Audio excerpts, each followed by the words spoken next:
This is the 1998 Mitsubishi Pajero Evolution, and these things are freaking cool.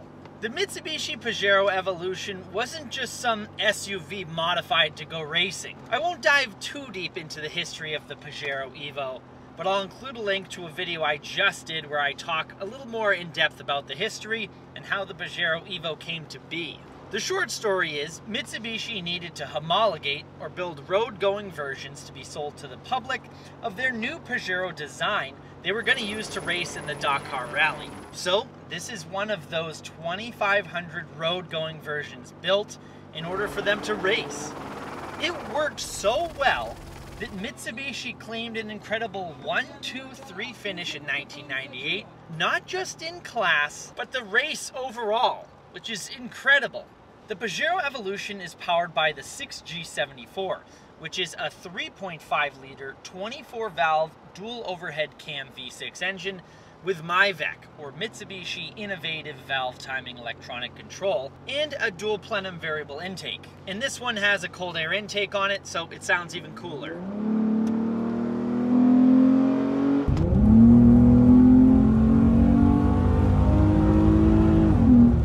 It pumps out 276 horsepower, thanks of course to the Japan Gentleman's Agreement. It's probably more than that, and 256 foot-pounds of torque. And here's what that sounds like.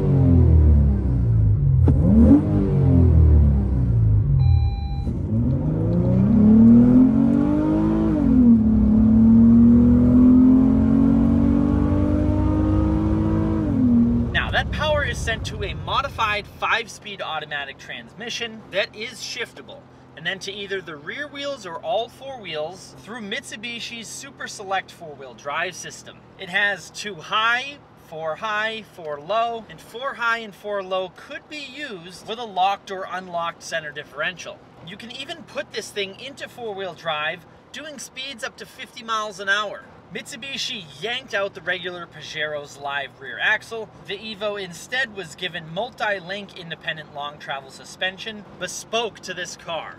And up front we have independent suspension as well, with coil wishbones. Now, to help the truck survive high-speed jumps, Mitsubishi reinforced the frame and installed skid plates. And to help the drivers survive, the front seats were replaced with these heavily bolstered racing Recaros. The Pajero Evolution also got front and rear limited torsion differentials. That's in addition to the standard center differential. Not only is that the same number of diffs as the Mercedes G-Wagon, it gave the Evo a 4-wheel drive system similar to that found in the Ford Raptor. And to fit all that newfound tech, suspension, and diffs under there, the Evo's track was widened around 4 inches, which explains the flared fenders at all 4 corners. These things are just a blast to drive. They're very unique in the way that they handle. I mean, they're meant to do high-speed desert racing, so when they're on the road, you'd think they'd be very, very uncomfortable, kind of odd, and they're definitely odd. They're not uncomfortable. They're just unique. To me, it feels like when you go around a corner, the way that that rear suspension is set up, it feels like the car has rear wheel steering. It like pivots. And then again, this is a very short wheelbase truck. It's super controllable, super precise. It's so predictable.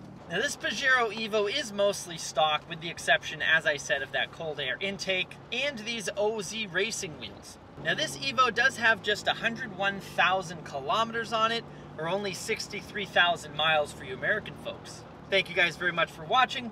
I'll catch you in the next one. Happy motoring.